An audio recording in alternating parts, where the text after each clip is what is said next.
Hey, Sean. Yes, you were correct. It did look different because They're we were in trying a to waiting sell us room. that bullshit with AI. Yes.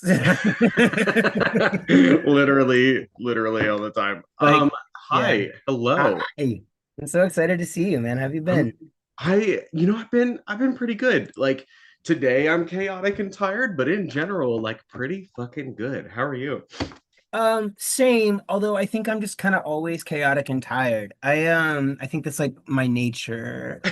But yeah, I'm doing pretty good. Doing pretty good, all things considered. Yeah. Are you still in New York these days? Yeah, I'm in the city.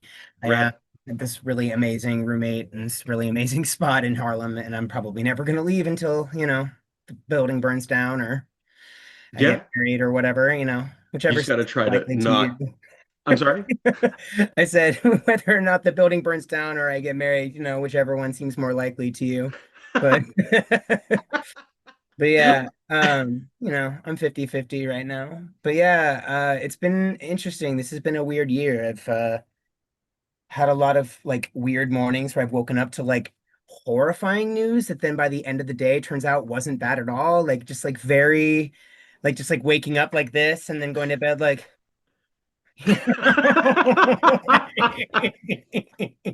Oh my God. Are you Yeah. in the Twin Cities now? Are you back? No, I live in North Carolina. North Carolina, where? In Pittsboro. It's kind of south of Chapel Hill a little bit. Okay. It's we're yeah, we're just kind of out in the country. Annie Sounds and I just nice. wanted to do some hobby farming and just be oh, that's so funny. On YouTube, that's funny. On YouTube, we're already live, so everybody's been seeing us just bullshitting and chatting already. Oh, good. It's fine. It's fine. It's totally fine. You know what? It's behind the scenes, and it's there's the future. I say this all the time. The future was supposed to be jetpacks, and instead it's Zoom meetings. So any You know, technological issue there is Facts. Facts. facts. who said facts? Is that Sam? That was Sam. Yep. Hi, Sam. So it looks like we are Good to see you about guys. to good to see you. Looks like we're about to officially get started. Do you want me Facts. I like your I like your bio in your book. Do you want me to introduce you with that? Or is Sure. there another way Yeah. you'd like me to introduce you? No. That's good. Whatever feels good to you, man. I'm not like a bio essentialist. Ah! Just a pure. That's good. I think you know what? I think it is about to turn. It, what I wish we had come in officially on that joke. That would have it would have been perfect. Nice. Cool. Good. All right. Hell yeah. Okay, I'm all set. I feel good about bio. I love that you gave me a run a show. That's awesome. I'm with you. And yeah, I feel good. You feel good? You want to get started? Yeah, let's get started. Excellent. It's 8 o'clock, so let's talk about poems now. Hi, my name's Neil Hilborn. I'm a professional poet and semi-professional dumbass, and I'm here today with my good friend Sean Patrick Mulroy. We're gonna talk today about some poems and his workshop coming up about eroticism and poetry, and also his book Hated for the Gods. We're just this is welcome to Q&A and P. I should have said that. This is an interview. This is an interview by way of poetry tag. One of my favorite things that poets do when we get together is we just sit down and usually in a circle. Usually there's more than two of us, but I feel like it translates to this also. We hang out and we read. One person reads a poem and then the person after them reads a poem that the previous poem reminded them of, and you just go around in a circle and everybody gets to have feelings and love each other fiercely. So that's what we're going to do today. Like I said, my name's Neil. I'm here today with Sean Patrick Yes. Mulroy. Sean, Hi. how are you doing today? Doing great, doing great. In the process of sort of getting my summer started, trying to like, figure out who my date for Pride's gonna be. And yeah, no, it's like, is it the one that drives me crazy or the one that drives? Those are the, you know, But, you know.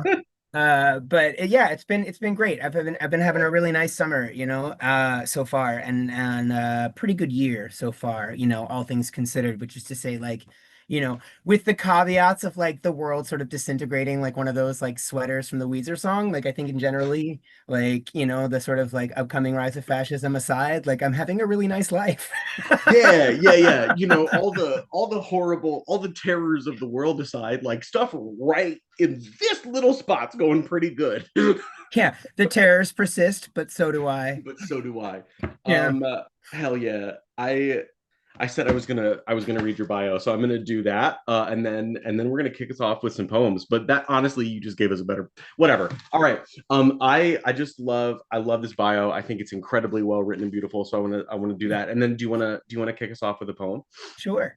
Yeah. Excellent. About the author. Internationally recognized for his work in poetry and theater, Sean Patrick Mulroy is an author, activist, and multidisciplinary artist from the American South, which I love that move. We'll talk more about that later. An award winning writer and literary educator with a diverse academic background in media analysis and cognitive psychology. His one man show, The Pornography Diaries, has been featured on festival stages all over the world. Hated for the Gods is his first full length publication in over a decade and represents years of research into the history of gay rights and politics at home and abroad, from prehistory to the present day. Sean Patrick Mulroy, you're a genius, and you're a cool person, and I like you. Which those three things never happen at the same time. Do you wanna read a poem? Sure. Hell yeah. Um, so yeah, I'll kick us off with the first poem in the book, which I'm pretty sure is memorized because it's like the one that I read at parties, you know. Um, but it goes like this. Fetish, leather braided into leather, bound into a cord and dyed night dark. I don't remember where I bought the black bull whip, only how it hung suspended through a hook drilled through the ceiling of my first apartment, clearly visible as you walked in through the front door.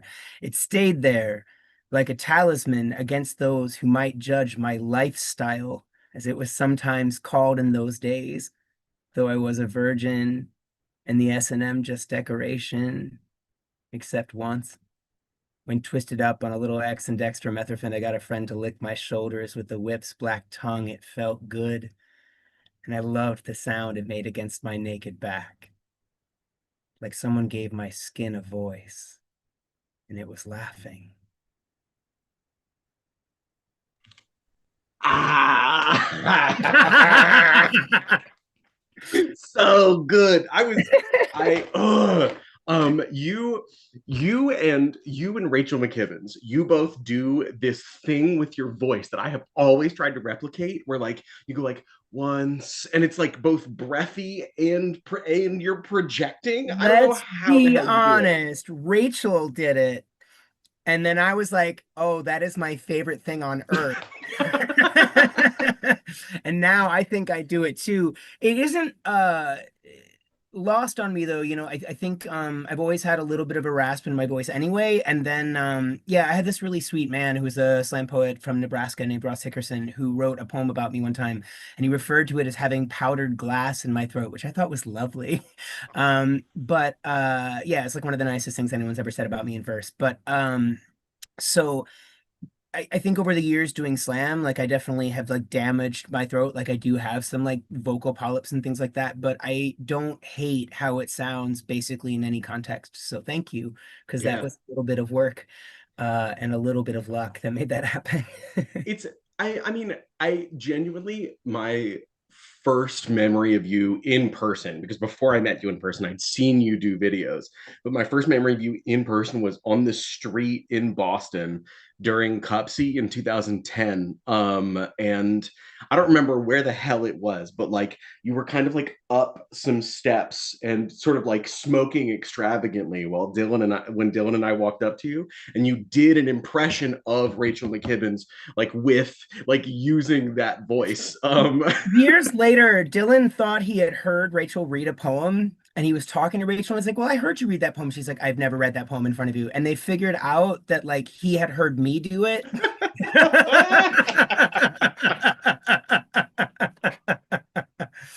But yeah, somewhere exists a recording of me doing the end of Central Park Mother's Day after the first Underwhips at NPS 2009 because I Wow. had cheered so loud for Simone Beaubier, and I'm like fairly certain that that was where my vocal polyp came from.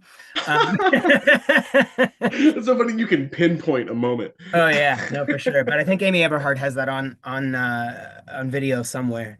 But anyway. Oh, oh shit. All right. Well, okay. All right. Well, okay. All right. Now you've given me a thing to search up. That's totally fine. That's fine. That's fine. I'll just text Amy Everhart out of the blue after years and years. It's no big Do deal. it. Um, uh, okay, but I had a question about eroticism. The workshop, your whole workshop is about erotic poetry, both how to execute it and the history of it. Do you want to, like, I mean, for how long has erotic poetry specifically been a fascination for you? And like, can you pinpoint where it came from? So I mean, I think it's like no secret, or at least I make no secret of it, that like one of my favorite writers is Richard Seikin. Like specifically, Crush is a huge, huge, huge influence on me. If you like my work, you will love that book. You know, and I think that that book is just so sensual and so erotic, even when it kind of delves into the like the surreal. And I've always loved the way that like language kind of in the form of poetry becomes a very sensual experience. You know, everything I write is technically in meter, like everything that, yeah, quietly. But yeah, like I think for me, I mean, some of my favorite first poems were love poems for sure, but then through those I got into Anne Sexton, and Sexton's work is really erotic too. But you know, I think what I love about there was a period of time where I think I got booked to do Valentine's Day readings multiple times. Like Jack McCarthy, God rest his soul, told me one time that I was like the poet of love, which is hilarious because my love life is just a minefield. It's just a list of disasters, one after the other, you know? Like mean guy, straight guy, dead guy, foreign guy, just never good. You know, never just normal, right? So like I will say I've read like so many Valentine's Day shows. My first feature at the Cantab was on Valentine's Day. And so you often find like or I often found myself like listening to a lot of erotic poetry. And what I think is really interesting is that people do not understand what it means. Because, like, the erotic is not just sex, it's not just, it's like, it's sensuality, right? So, like, the eating of a fruit can be erotic. You know, the feeling of heat hitting your body when a train goes by, like, that is erotic. There's so many pieces of information that our body processes at any given time. Um, that kind of can translate into these sort of erotic moments of contemplation. I really think it's important both like as a queer person and also as you know, like somebody who's like politically slutty, like it's important to me to be promiscuous. I think it's like really important to kind of like embrace and deactivate sort of the shame and the taboo around writing about sex. But in order to do that successfully, you have to kind of cultivate a little bit of taste, right? Because I think we've all heard poetry that was very much unashamed about sex, and it was just not to anyone's benefit. So what I'm hoping to do with this workshop is kind of, in addition to giving people an understanding of like why sex is so important and love is so important in writing, um, that it will also give them an opportunity to absorb some techniques to make their erotic writing something that's like literary in addition to like sexy, you know? But I think you can do both. I'd like to do both for the rest of my life. So yeah. I love also side note, love politically slutty. We're gonna get into that in a little bit, but I love specifically calling out like wanting to elevate the taste level of erotic poetry because that's always been my hesitance for going to erotic slams, every Valentine's Day, is I'm like, I just don't want to hear a bunch of poems where people just say various slang terms for genitals and I'm supposed to cheer. You know what I mean? I'm like I can't we talk about, like, we talk about everything else with lyricism and metaphor. Why can't we talk about this too? Right. Well, and I think it's like this thing where we're very much like worried about, okay, don't self-censor, but at the same time, how can you, I don't know, part of the thing that we have in performance poetry as an advantage, right? I could read you a poem that was about a bike and I could make it erotic for you. You know what I mean? Um, I had a partner years ago who was a poet, and we were like in a hotel room in Africa with the windows open, and we were reading each other poems in bed, and he was just like, "This is this poem that I really like, and it's like one of my favorite poems I've ever heard." And it's just one line, and it's just, "He rode my bicycle." And that's the whole poem. And it just makes me really happy. And I feel like there's like ways in which the layers of meaning, I mean, this is something that like queer folks have done forever because you have to walk this line of conveying information so people know who are in the know, like what you're talking about, but then also not getting yourself censored in the world prior to like Allen Ginsberg's obscenity trial, right? There's a poem I love to teach when I was teaching the university level. I used to teach a unit on argot, which is like the sort of the language of the oppressed. It's like the slang that people who are, subaltern class, like being beat up by society. It's the language we come up with to get around it. And queer folks have done that for years. We had like whole languages that went away, unfortunately, with the pandemic. The AIDS one, not the COVID one. Um, Okay, yeah. I thought we were doing a whole left turn. I was like, oh Oh, no, no, no, shit. no, don't worry. Yeah, yeah, No. yeah. No, But hey, there's a poem I absolutely. love to teach, which is it's Langston Hughes. I believe it's called Walking on the Dock. And it seems like it's just a really lovely poem about like walking by the water. And it's actually a poem about cruising for sex with sailors. And it's like, if you know that, it's right there. And if you don't know it, it's just not there at all. And I love work like that. So I think for the workshop, what I'm hoping I can do is help people craft poetry with an understanding of sort of like its historical, like its place in history right now, um but also like help them craft work that does both things, where it's both incredibly beautiful and like kind of horny. you know Hell yeah. All right. Well, speaking of which, I think I have a poem that might be, well, it might not be beautiful, but it's kind of horny. This is a pretty new poem. I wrote this pretty recently. It's about how the moon wants to fuck me. It's called, it has a title, but titles are dumb. I'm so bad with titles and I force other people to title things for me. Thank you, Mike Malekaday. This poem is called Reflected Glow. Currently, it's 4 a.m. and the dogs have awoken me for some biological imperatives. The edible has just finished its dastardly work, and I've got that priceless feeling that nothing has ever been wrong nor ever will be again. Priceless as in can only be acquired after a long journey with a pure heart. I'm a poet and shouldn't talk about the moon, but do you see that moon? That is a heck of a lot of moon. That moon is one generous moon. No BBLs for that BBMIYKWIM anyway. The moon is trying to seduce me, and the dogs are sniffing around the perimeter of the fence after some possum or raccoon's nightly perusals. We're all peeing in the yard while the moon watches. And if you say you don't like peeing outside, then the moon knows you're a liar. There's a moon in the sky called the moon. We're in the yard and we're called Neil, Zoe, and Charlie. And the only thing left to crawl back into is bed.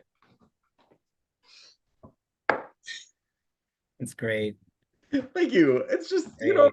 I just, I think a thing I've been bumping up against a lot is like how since I'm in this place where I'm actually things are going better than they ever have been, how do I write about happy stuff, right? And Hmm.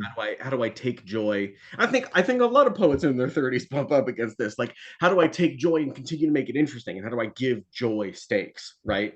And some of that's humor, and some of it is relating it to like mental health and mental health struggles, but some of it is like shouting out, like, no, it's actually like I gotta hang on to these happy moments to inoculate myself when the depression comes back, you know. um Yeah, and there's always I actually think the erotic is one of the best outlets for that, right?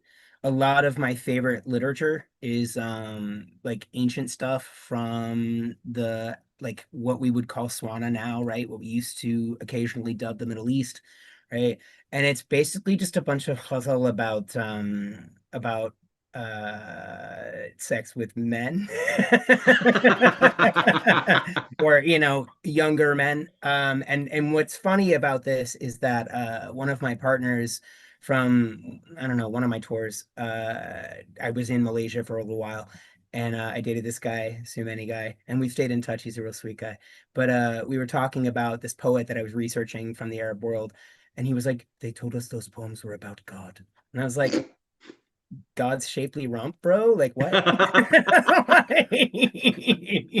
was like, okay. But like for real, there is like this weird overlap, right? Because Sufism, there's this kind of thought of like the sexual ecstasy in communion with the divine, right? But what we often leave out intentionally, I would say forget, but it's left out, is that communion works both ways. So it's just as easy to have those poems be about finding God within sexual communion with a man and about finding sexual communion with God through a man, right?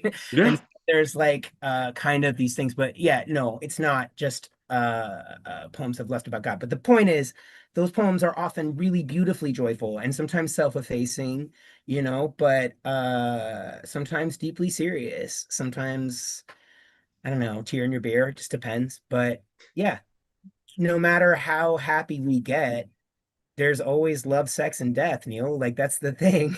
Like these are the places where the body ends and the questions begin, and there aren't questions we can answer there. And that's what poetry is, I think, generally for. And so yeah, no matter how happy we get, we're not going to know what any of those things actually mean. yeah. I absolutely. I mean, I say all the time in workshops, like, two things can be true at the same time. Two opposing truths can simultaneously exist. And like, what's poetry if not for making those things exist? You can fuck God and fuck a dude, and it's the same poem, you know. Yeah, yeah. You were on tour in Malaysia. Okay, so this is a bit of a left turn, but not actually. I was doing a bit of research, and I think of certainly of like third wave slam poets. I don't know if you think of yourself as that, but I'd I'm put you like in that right on the category. fringe between second and third. I Yeah. remember my first tour was a second wave tour, and then my second tour was not, and I was super bummed. I was like, oh no, this is what they pay now. Yeah, yeah, yeah. It's But yeah, it's different. I think, but I based on what I've read, I'm pretty sure you've performed in more countries than anybody I can think of not named Andrea Gibson. So how many countries have you done shows in? oh God. Somewhere between 25 and 35. I haven't actually recently updated my count, but I think like closer to 30. Um, I've done four continents. I've brought my work to places where it's illegal to be gay, like more than once, which I love. It's like my most proud thing to do. I love it so much. I'm probably gonna do it again like either later this year or early next year, depending on sort of scheduling and stuff like that. But I love travel. I thrive in travel. And I think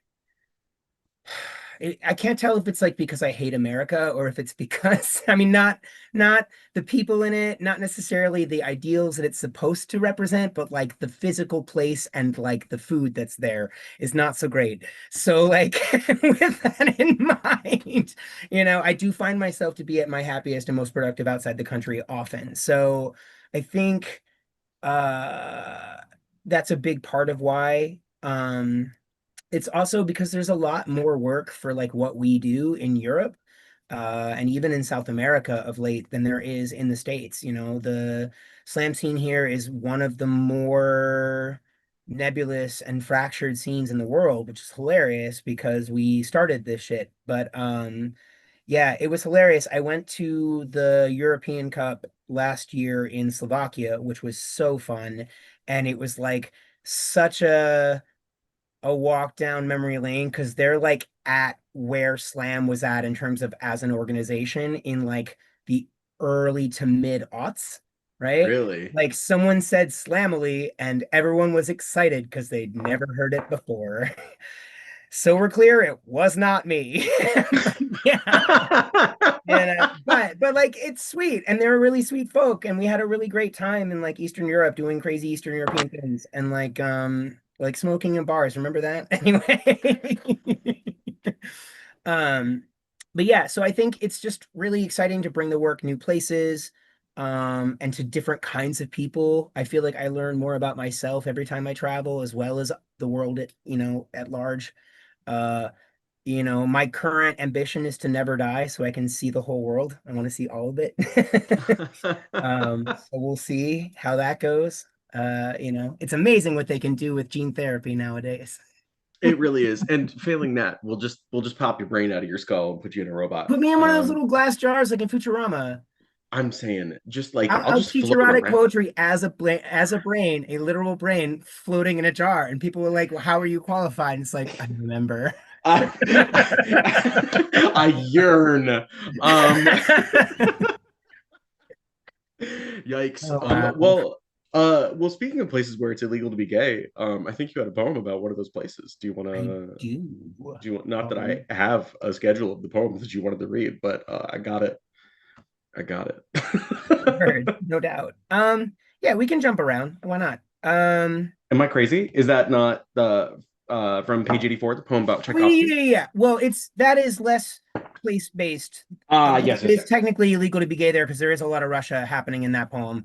Um, but yeah, so this is like the title page of the book, and it comes from a 25-page poem that is like half letters written by Tchaikovsky and half like vignettes of like sort of moments of perspective as a gay person, like specifically as a gay man. I think there's this really interesting divide between like how you see yourself and how the world sees you, because it's hilarious how whenever you're in a disagreement or an argument about something, you're suddenly a man and have to watch your tone. And every other time,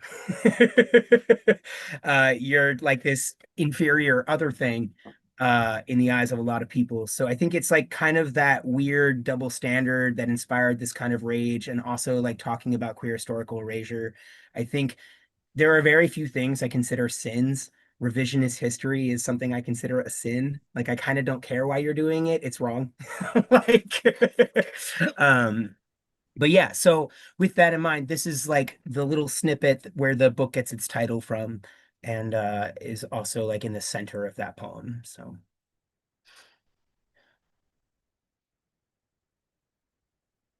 my brothers, if you will, forgive me this, my mad confusion, my audacious fugue. I spent so many years in search of a divine light, cursed your name, cursed mine.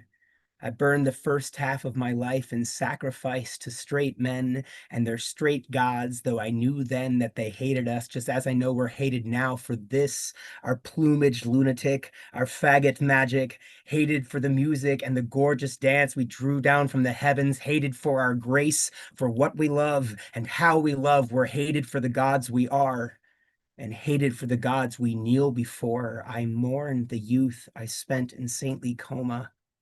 How I wish I might have welcomed life with open legs.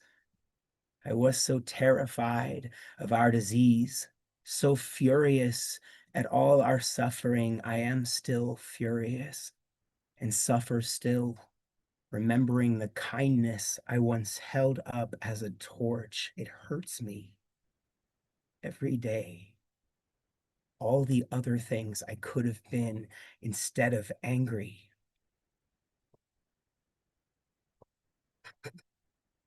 Oh, stop. instead of angry. Plumaged lunatic is just, it's so good. It feels delicious to say. It's just, Well, I'm an assonance man. I like to say oh, an assonance I'm a big man. assonance man, you know? But like seriously, like I do love like for the folks at home, like assonance technically is a poetic term that has to do with like vowel sounds that match, right? So like technically speaking, like thighs and wild don't rhyme, but the eyes do, and so you can do kinds of cool. What I love about it the most as a sort of technique is that it disappears on the page. So it Mm. adds an element to seeing me read my work that isn't there otherwise. Same thing with the meter. It's like very, very quietly there. And then when it's performed, a lot of the words that run together that might not, while you're reading it to yourself, have that kind of ring to them. But anyway, thank you. I'm Yeah, glad you liked that. I love it. I mean, I've always loved your work. And it's cool. I don't know. I feel super thrilled that I'm like that now that we've all like lived this long. I Who get to, knew? Who knew? who Go knew? on. Like genuinely who, like honestly, if you had asked me, you know, 10 years ago, after we'd finished our third game of Eclipse on our apartment floor, like, are we all gonna live? I'm like, no, there's no way. No. Like, The thing is, I had every intention of dying young, but then I waited too long. it's, But yeah. it's funny, you know that my my work is like high key your fault, right? I wasn't gonna I don't know if you remember this. I was at that time I was visiting at Hughes and Dylan's place in St. Paul back in the day. I think I had a feature at McAllister, and Mhm. we like between games of Eclipse, I like was putting together my packet for the application to the Lamp Literary thing. And I think I texted you. I was just like, this is a lot of paperwork, and I kind of don't care, and I don't think I'm gonna finish it. And you were like, you should finish it. That sounds like you making an excuse for not wanting to succeed. You should just do the thing. And I did, and I got in, and it was like the beginning of me having like any connection to academia that got me through MFA and all these other things. And Oh, while I sort damn. of loathe academia now, like I needed that time. And so yeah, if you hadn't made me put that shit in the mail, That's, I'd probably I don't know what I'd be doing now. I Living on a mean, yacht. Like, well, it sounds like you were looking for a reason to put it in the mail, and I just happened to be the catalyst. But I'll take a little tiny bit of credit. Um, that's really fun. I didn't realize that was the A to B. Um, that's that's cool, man. Anyway, okay, I had a genuine question that wasn't just gushing about how much I like your work. Oh, you talk about revisionist history, and I think that we I heard some capital letters behind that in a way that like other people it feels like you had more context and you had a bit more to say about revisionist history, like as as maybe a writing genre or a discipline. I just wanted to sure. hear more about Um, that. So, I mean, the most obvious example that I can bring up is just the degree to which, like, the Victorian sensibilities of academia have, like, prevented gay people from existing historically, right? Mm. Even other queer people will parrot this, like, weird thing where they're like, they would not have thought of themselves as gay at that time. And so, like, you know what I mean? It's like, okay, but, like, they define themselves by their love of men, and they themselves considered themselves to be a man, and the fact that there wasn't this middle thing that y'all needed to like call it that, like a rose by any other name is like really straightforward, right? And so and when you confront people on this and you ask them that, like, people will say that you'll say, oh, this person was gay, and they're like, well, in that time there's no such thing as gay, and it's like, what does that mean? They have nothing. Yeah. It's just a psyop, okay? And like, like really though, but like Yeah, yeah. actually, and so like it's this thing where sometimes I just find myself questioning people very quietly to see what they'll do, and they just don't have anything for that one, right? And so there's a lot of rewriting of history and especially like poetry and translation. If the work is super Mm. clear, they either don't translate it or they'll just straight up change the pronouns or they'll like ignore historical context. Like so erasure erasure. Like queer erasure is a big part of it. What inspired the beginning of that Tchaikovsky piece, I on Valentine's Day went to the opera in Madison because we used to get these really great like seats in Madison for like nothing. And I loved going to the opera because it was like 3 blocks from my house. So I would get dressed up like Batman's dad and go, and like sit Hope there nobody all, kills me after this. yeah, Maybe yeah, they yeah, will. exactly. And they had this Valentine's Day program, which was charming. They did some good selections, and one of the things they did was the Romeo and Juliet Fantasy Overture, which is like a recurring theme inside of that poem. Which, again, for those playing the home game, is the very familiar piece of love music that goes like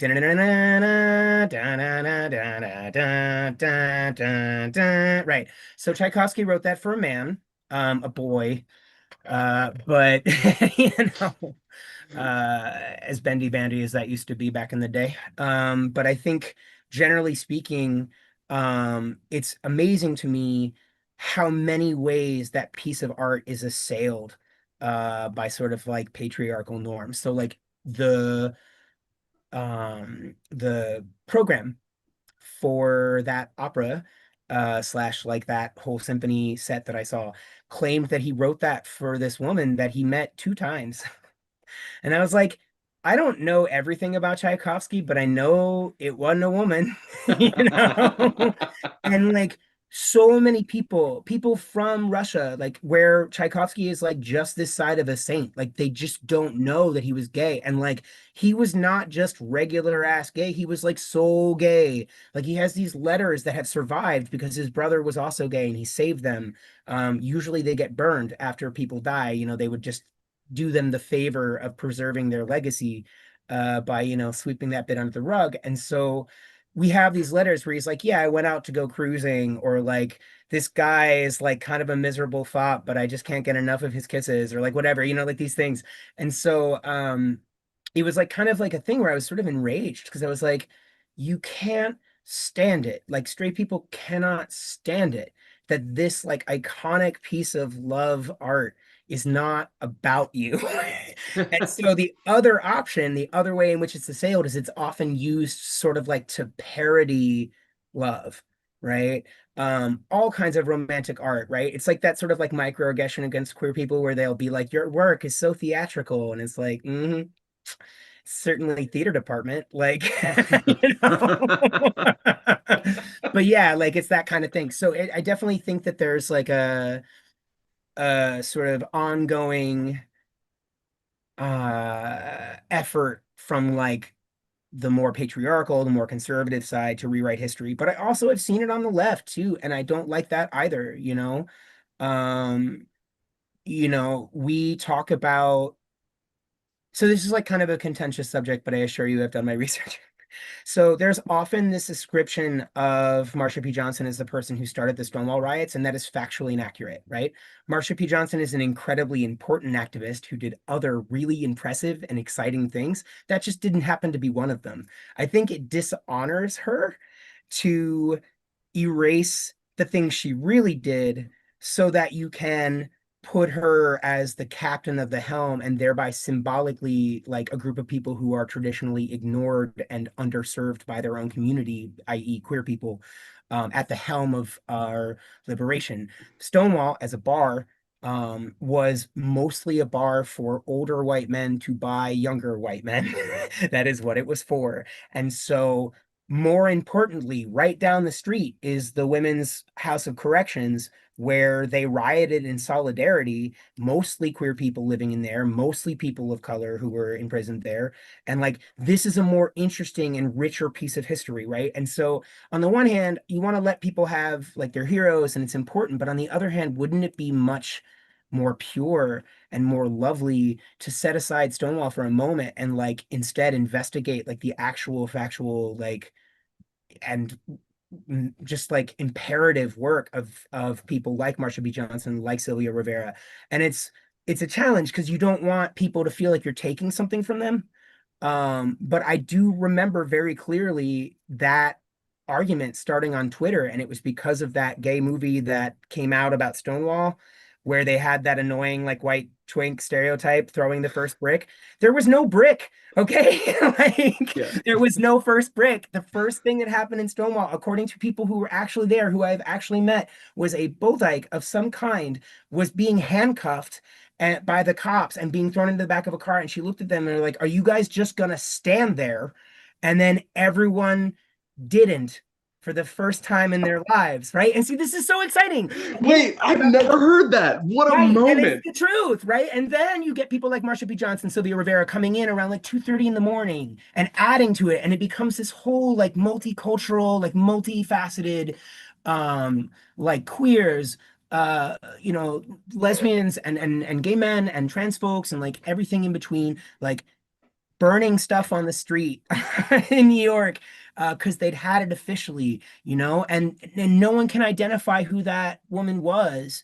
But it doesn't matter because it was all of us. And that coalition used to be really strong. And I think it's divisive to chip at it the way that we do sometimes, even though I think sometimes the intention is good. So that's what I'm getting at when it comes to revisionist history, because how much more exciting is it when we know the actual truth? And it just takes like 3 minutes on Google, you know? Like, I mean, maybe I'm just good at finding cracks in Google and getting past like everyone's op-eds, but like it does seem like it's right there, the information. But Well, anyway, it is one of my favorite things that you do in the book is like it is you sort of combat that erasure you were talking about with research effectively, right? And like and honestly most of the time when you read or hear poems that are like really steeped in research and history, they can be stilted and boring. And instead what you did is like I love that largely, not entirely, but like largely like opted for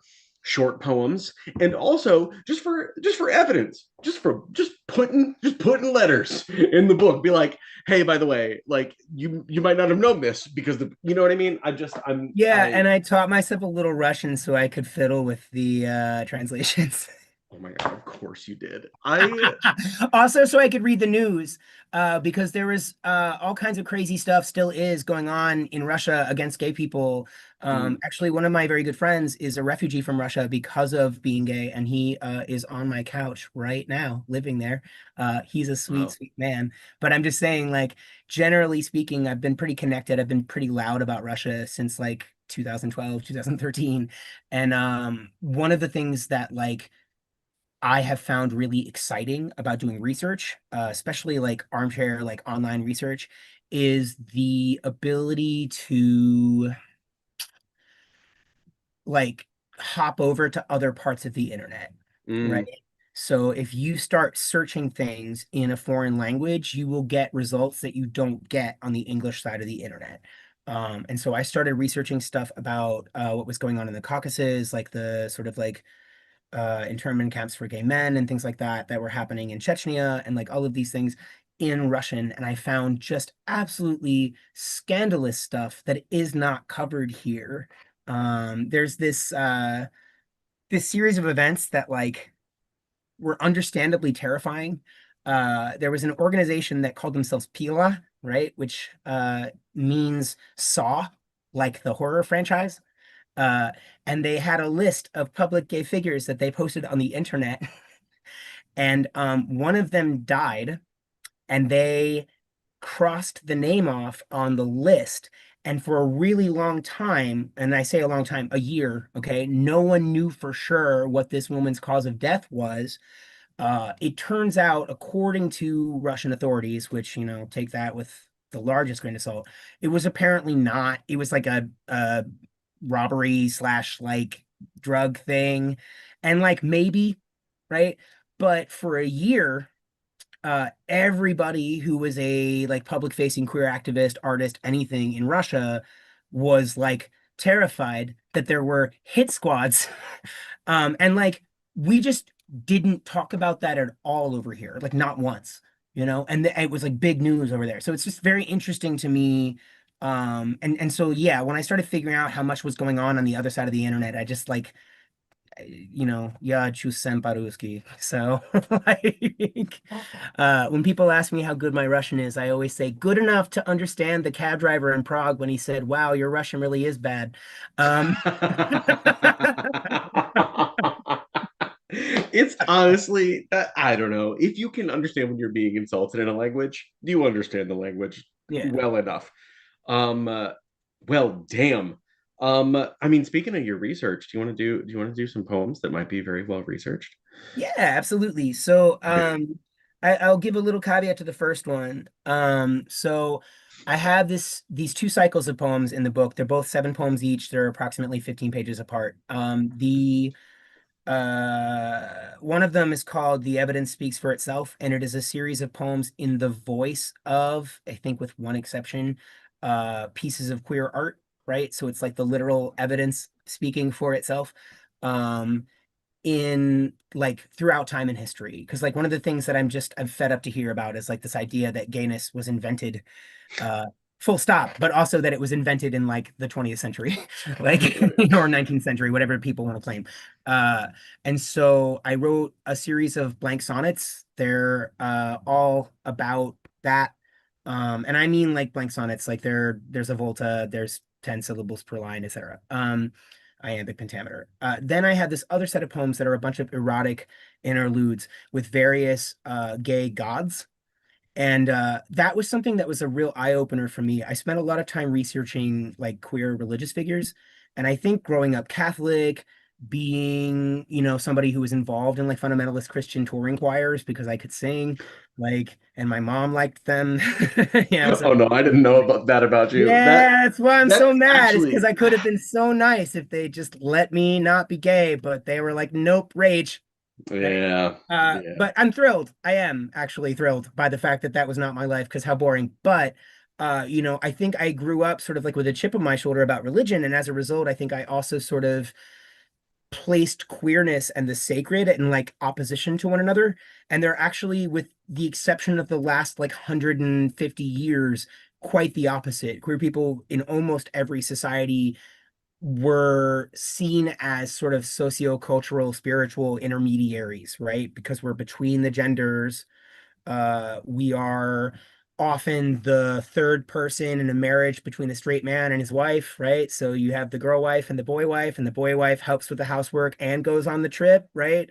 So like there's all of these ways in which we kind of triangulate the human experience. And one of those ways is through relationships with the divine. But what I didn't expect was for there to be so many exciting and textured deities from all over the world, not just the Greeks, not just the Roman gods. I feel like people always go to those right away and it's so easy. And I put one in there because I couldn't help myself, because it was a real man who was made into a god when he died.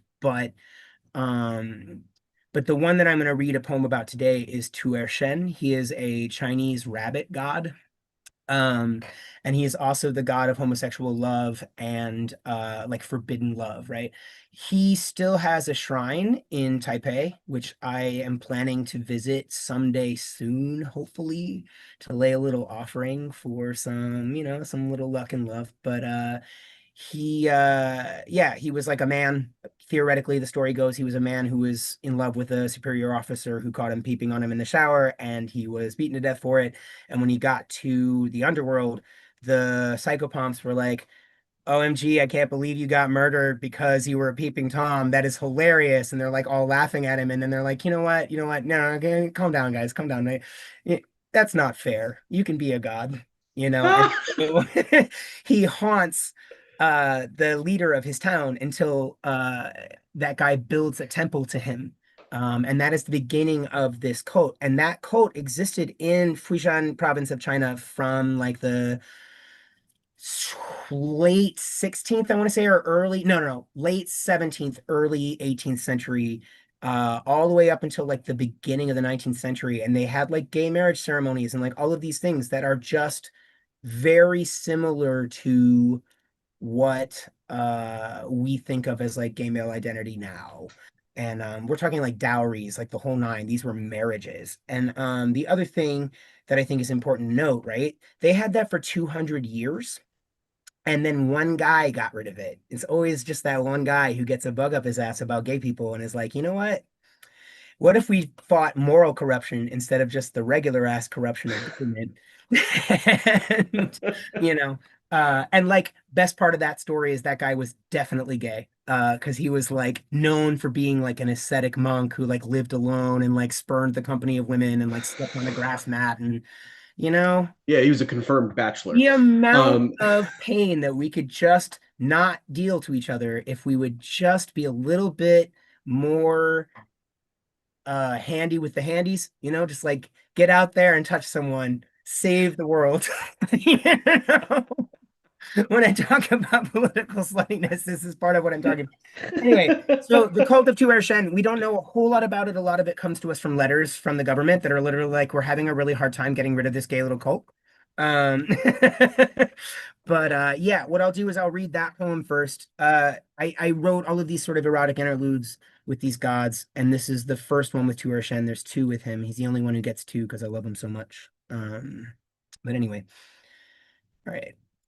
Sex dream in which two are Shen's a no-show. You spend all day getting your house ready for the party, setting up a table for the potluck with a stack of paper plates and napkins, pushing your red couch against the wall to make a little room for dancing. Right on time, the doorbell rings. Your guests arrive in groups of two or three while you stand waiting by the door. He ought to be here soon. You never realized until now how much all your friends talk about love.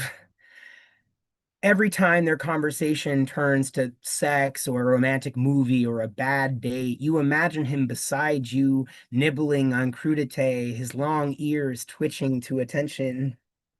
The night goes off without a hitch, and everyone has fun. Most of them stay later than they'd planned. Eventually, the last few grab their coats. You lead them out, thank them for coming. Then the house is quiet. You lie down on a lawn chair in the backyard by the pool and spark a joint. You check your phone and see he's sent a text. Just one word. Sorry. Inside you are empty places filling up with smoke. And maybe you don't love him after all. Or maybe there is nothing you love more than how a man can make you suffer just by staying away. The summer touches you in all the places you hoped he might, and you swell with your own heat, remembering his long eyelashes brushed against you at the ilium. I lost my place, I'm sorry. Brushed against you at the ilium. Above your head, a line of paper lanterns glows the red orange of ripe peaches, throbbing like a blurry strand of beating hearts when you are hurt. You feel yours swell and ebb inside of you, keeping you alive. That's how you know it's real, though you've never seen it, never held it in your hand. All right, I'm going to do this evidence one, which will bring us up a notch because that poem's depressing. All right. The evidence speaks for itself. The tomb of Numhotep in Yankhanum, 2400 BCE. Although we were in charge of, wait for it, the hairdressers and manicurists of Menkaure Kaiu, a pharaoh from the 5th Egyptian dynasty, and though we were entombed unprecedentedly together, though we are depicted as embracing on the walls of our shared tomb of the necropolis of Saqqara with noses pressed together in a kiss, the scholarly consensus reached by most contemporary Egyptologists is that we are quite obviously twins. They aren't sure how the pyramids were built, just that no one gay was there to see it. Wait for it. So I mean, it's just so gay. It's so gay. And it's like, here's the thing, okay, that kills me. And then I'll let you, I'm sorry, I should let you talk, but it kills me whatever. because like not only have we always been there, well, we've always kind of been like this. Like, and you know what I mean? Like, it's so frustrating because you're just like, no, no, no, like this is a thing. And if we would allow this to be its own thing, then people could like form their own like identity and their own expectations of their own lives based on who they are instead of like trying to like figure it out from scratch every single time. And it's one of these things where like going back to the gods, there's one they're like us. That's what I find so beautiful about them. They're very gay. There's one of them in the Aztec culture via the Toltecs, right? That is Xochipilli, and he's a trickster god, but he's also a sex god. He's also a drug god. Um, so like, but So me. but yeah, his name translates to the Prince of Flowers. Like, yeah. And so it's very funny to me that people deny this very obvious and extant thing. But yeah, anyway, so I do find it amusing, hence the poem being sort of mirthful despite it being about people erasing us for their own pleasure. Well, and I think it's so interesting how intertwined gayness and queerness was with religion for in so many cultures for so long. And so it Yeah. makes me wonder like what like is I mean, I don't know the historical context. Like, has it shifted more So recently or just in yes, it's Christianity or like recent. It's recent. Abrahamic? Okay, cool, cool, cool. I mean, relatively recent, obviously more than a lifetime ago, but Sure, last sure. 200 years. And it's not just as simple as Christianity because there were also like many queer figures within Christian religion as well. Yeah. Um, it's really something we can lay at the hands of the British, which like shocker. Man. Yeah, like world's most toxic culture. Sorry, Brits. I mean, the All good. Dutch can make a run at it, Yeah, but and actually we shouldn't take away from the legacy of the Portuguese just because the earthquake knocked them out of the running early, right? Like they did invent the transatlantic slave trade. But I will say that like people always oversimplify this as well. And this is another one that I think becomes more interesting with a little more detail, right? So people often say, oh, like these indigenous societies were actually very queer and had like places for queer people in them and blah blah blah. And like sometimes that's true. The Crow Indians have some written records that are literally like, oh yeah, that's the tent for the boys who are good at crafts, right? Right? we've always been like this. But like with the Aztecs, like there are parts of the Aztec Empire where people were put to death for sodomy, like horribly, right? And then there are other parts where they were venerated as these sort of like intermediaries between the divine, right? And often the way that young Aztec men were taught how to have sex, especially nobles and royals, was with male prostitutes because having children out of wedlock would be super inconvenient for like a family of title. And so they would just be sort of eased into it. They'd be like, okay, so like here's like how your body works, and like here's all the places that like you can make feel good on other people. And it's like a very interesting thing. But regardless, it wasn't as simple as like the Brits came and they brought Christianity, and Christianity is anti-gay, and that's why everyone's anti-gay now. It actually is more toxic. They brought shame.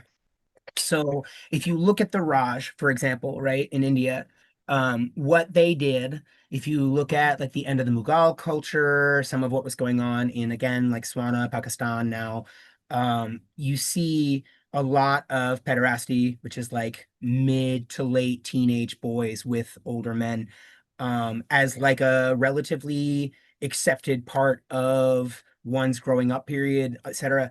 And you see the Brits come and yeah, they bring Christianity, but what kills that part of their society is they're like, oh, you guys do the gay, you do sex like that. That's something that monkeys do. Like we don't do that. Right. And so like they literally brought this like fully charged nasty shame to all of these foreign cultures. They're like, that's primitive. You are primitive if you continue to be homosexual. And so it became this like way of controlling and fracturing these really powerful bonds between men in these societies, which made them easier to conquer.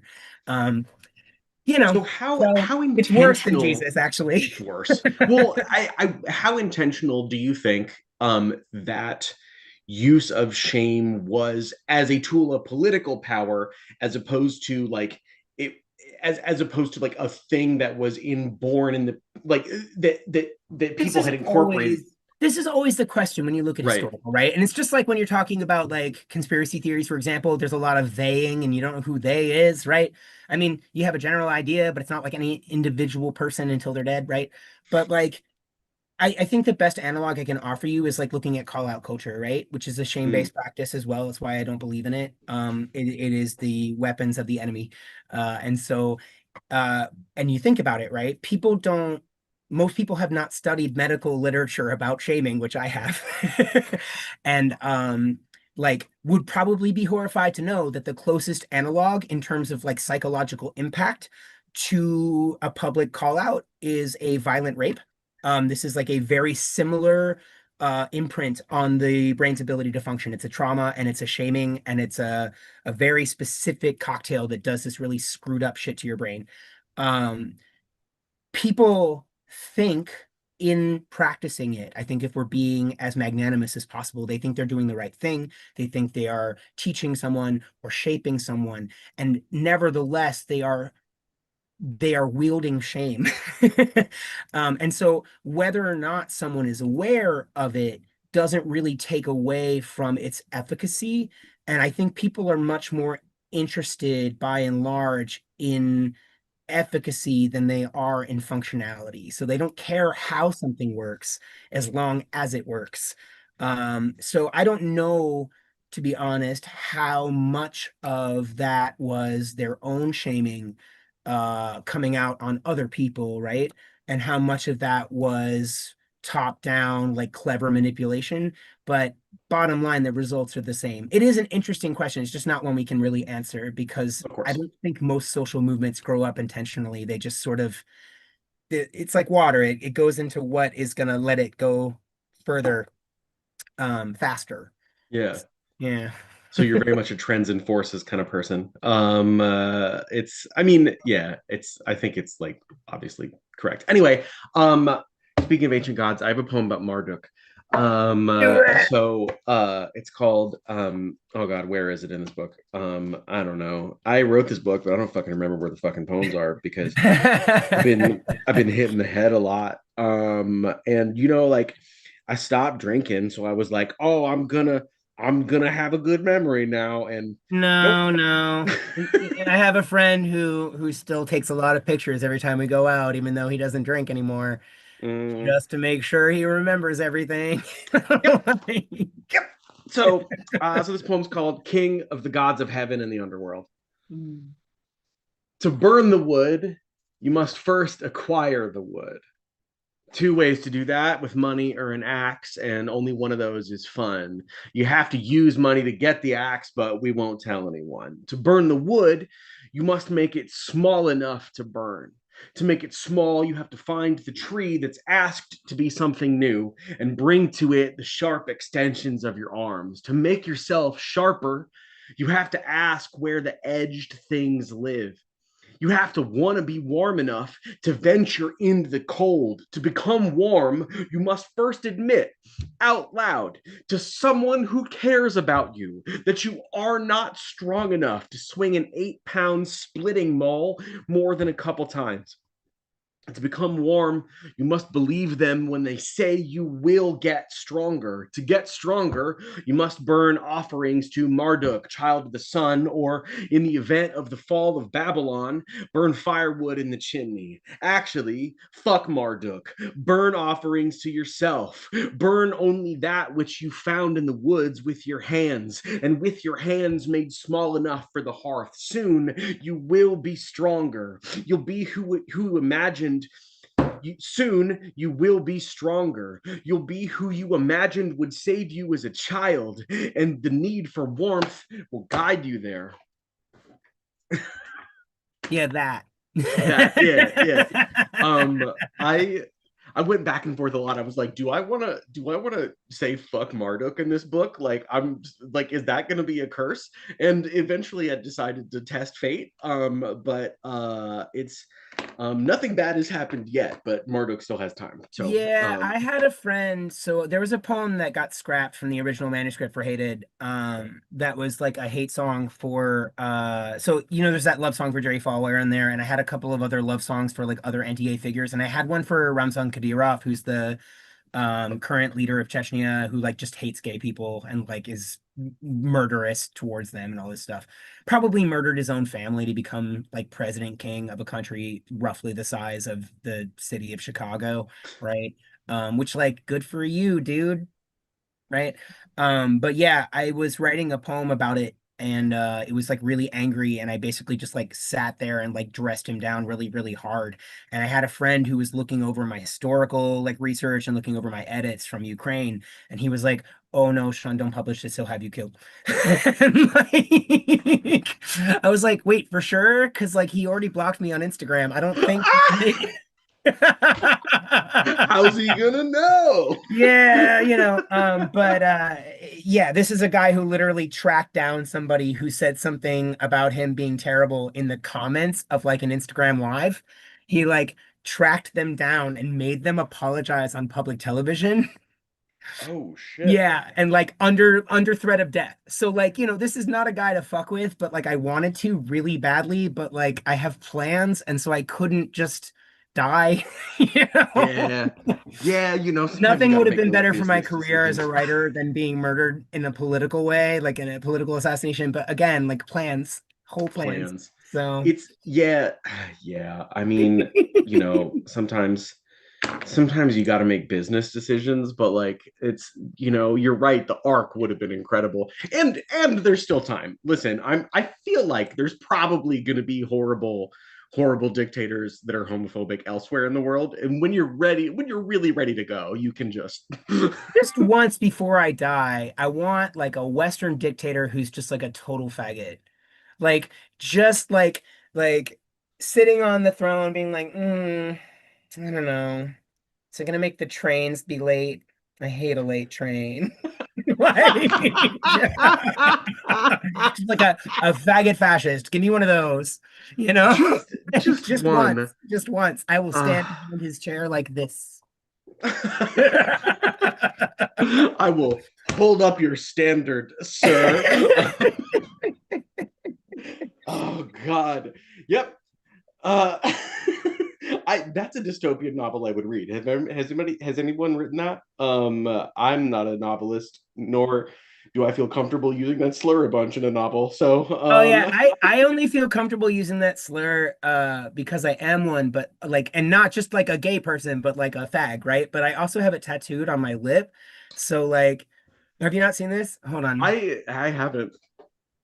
Ooh, It says fag prince. It's kind of hard to see in the light, but it's how long has that been there? Because I've heard those fade pretty quickly. well, so I went to the guy in 2017 and I said, I want you to grind it in there so that it's there when I'm dead. And Yeah, he's like, okay. this is gonna be bad for you. And it's funny because I always forget it's there until I'm like at the dentist. And then they'll be like the hygienist will be like, "Oh, I see you've got a oh." Oh, well then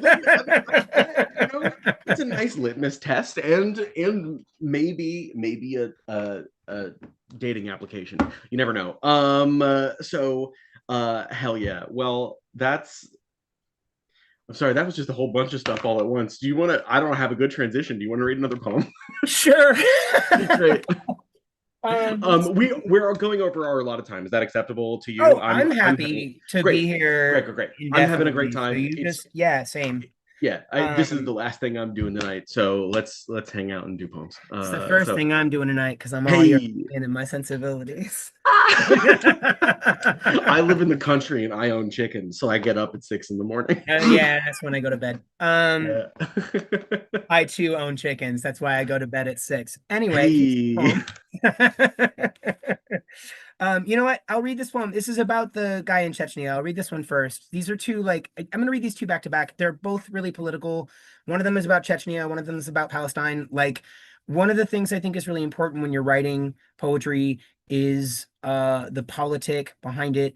I write from a place of rage often, and I am trying to change that a little bit. And I will say that publishing this book took a lot of that rage out of me and like placed it to the side, which is great because I still have access to it. But now there's like a bunch of room in there for like other feelings, right?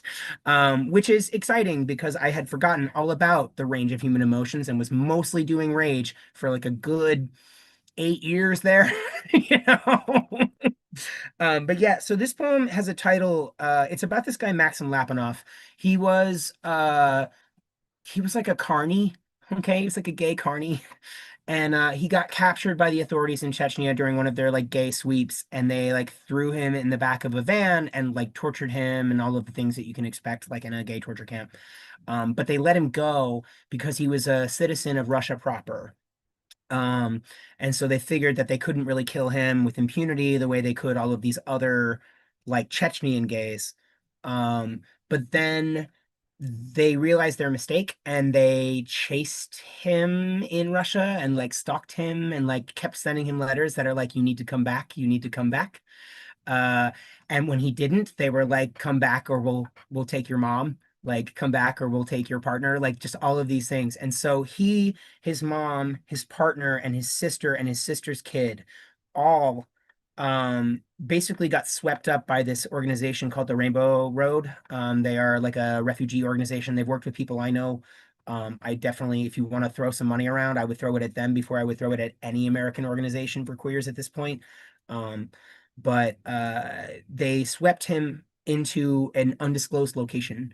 And he, without telling anyone else in that group of people, went back to Russia because the Russian government would not officially acknowledge that there were any complaints about this happening to gay men in Chechnya on the international stage because no one had come forward with any allegations.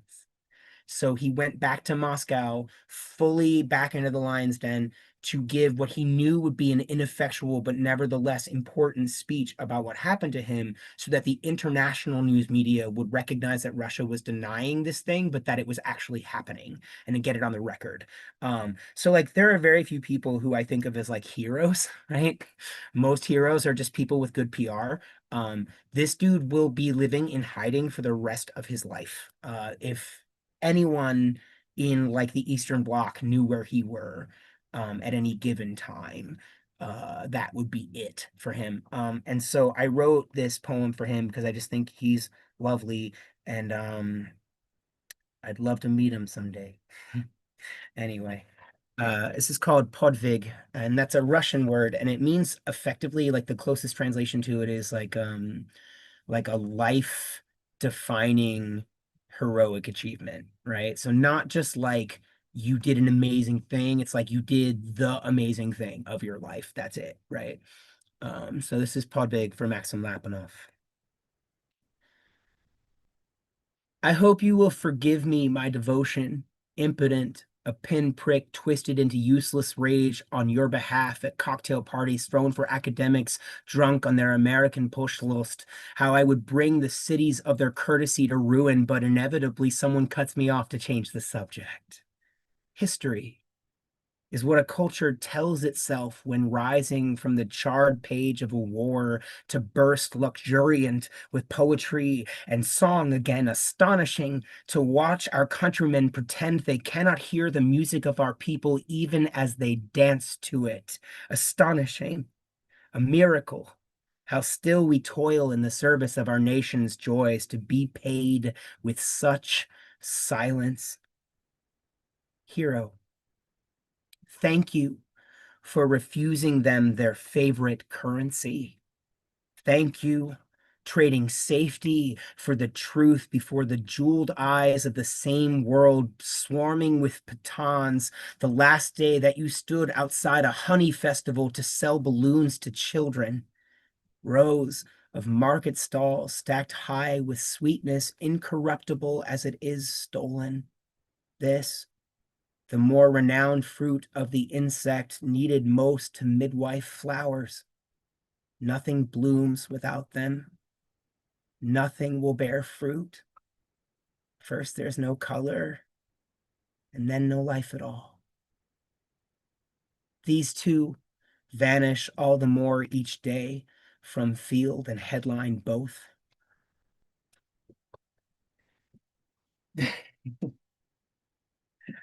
Yeah, and then this is a pretty straightforward one about Palestine. I think, if you do your research, there's like various people historically who their struggles connect. They are wed, and there are ways in which like the denial of personhood, of citizenship, of things like that, uh, to people of color, to queer people, to people who are being colonized. These things are all very related. So this poem is called White Phosphorus, and it's dedicated to war criminals. Um, White phosphorus for war criminals. It's said the air itself ignites and blinds, the white heat liquefying clothes, then flesh, exposing white roses of bone, or else it waits there underneath the skin to bloom again into the hands of an attending medic changing bandages. If somehow one survives the fire, there's the poison to contend with next, a white salt sown into the soil of the mouth, a harvest of unhealing sores, a constant weeping of the blood within, without, the jaw gone soft as porcelain, and tissues of the heart and kidneys crumble like the white seeds of the dandelion carried off by slightest breeze. If there's a hell, it burns like this. If there's a hell, you'll burn like this.